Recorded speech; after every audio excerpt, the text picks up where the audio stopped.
Steel plant కార్మికులపై CM Chandrababu వ్యాఖ్యలు సరికాదని పోరాట కమిటీ నాయకులు అన్నారు. కార్మికులు కష్టపడి ఉత్పత్తి తీయకుండా నవరత్న హోదాకి స్టీల్ ప్లాంట్ వెళ్లిందా అని ప్రశ్నించారు. ఎన్నికలకు ముందు పోరాట కమిటీ వద్దకు చంద్రబాబు వచ్చి స్టీల్ ప్లాంట్ కు కాపాడుతానని చెప్పలేదా అని గుర్తు చేశారు. 5:15కి సర్క్యులర్ రిలీజ్ చేయడం జరిగింది.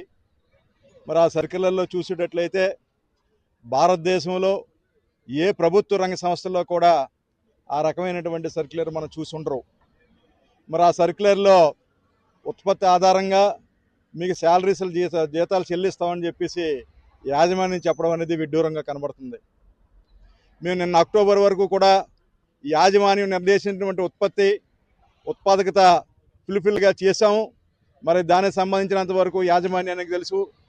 మరి రా మెటీరియల్ కానీ ఇచ్చేటట్లయితే మేము చేయగల సత్తా మరి మా కార్మికుల్లోనూ ఉంది, అధికారుల్లోనూ కూడా ఉంది.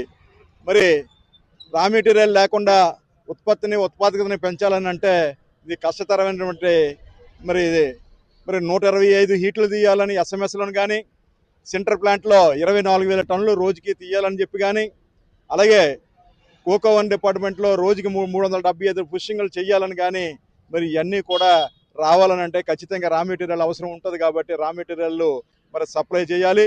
అలాగే ఏదైతే మరి ప్లాంట్లో మిషనరీకి విడిభాగాలు కూడా అవసరం, మరి విడిభాగాలను కూడా మరి స్పేర్ పార్ట్స్ని కొనవలసిన ఆవశ్యకత కూడా మరి యాజమాన్యం మీద ఉంది.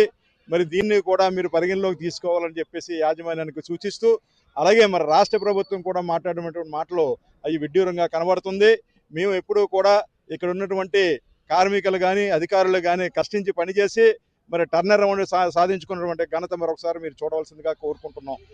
ఎందుకంటే సుమారు 12,000 కోట్ల రూపాయలు పెట్టి మరి ఇక్కడ ఉన్నటువంటి ఎక్స్పెన్షన్కి వెళ్ళి మళ్ళీ ఒక 5-6 వేల మందికి ప్రత్యక్షంగా మరి అక్కడ ఉన్నటువంటి ఉద్యోగులు కూడా ఉద్యోగస్తులు చేయడం కూడా మరి స్టీల్ ప్లాంట్కి చెల్లింది అని చెప్పేసి మీకు తెలియజేసుకున్నాం. బిఆఫర్లో కానీ, అలాగే హుదూద్ తుఫాన్లోనూ కూడా ఎన్నో రకమైనటువంటి కార్యక్రమాలు చేసి మరి స్టీల్ ప్లాంట్ గట్టెక్కించాం ఇదే కార్మికులు అని చెప్పేసి మరి ఇక్కడ ఉన్నటువంటి రాష్ట్ర ప్రభుత్వానికి కానీ, కేంద్ర ప్రభుత్వానికి కానీ తెలియజేస్తున్నాం.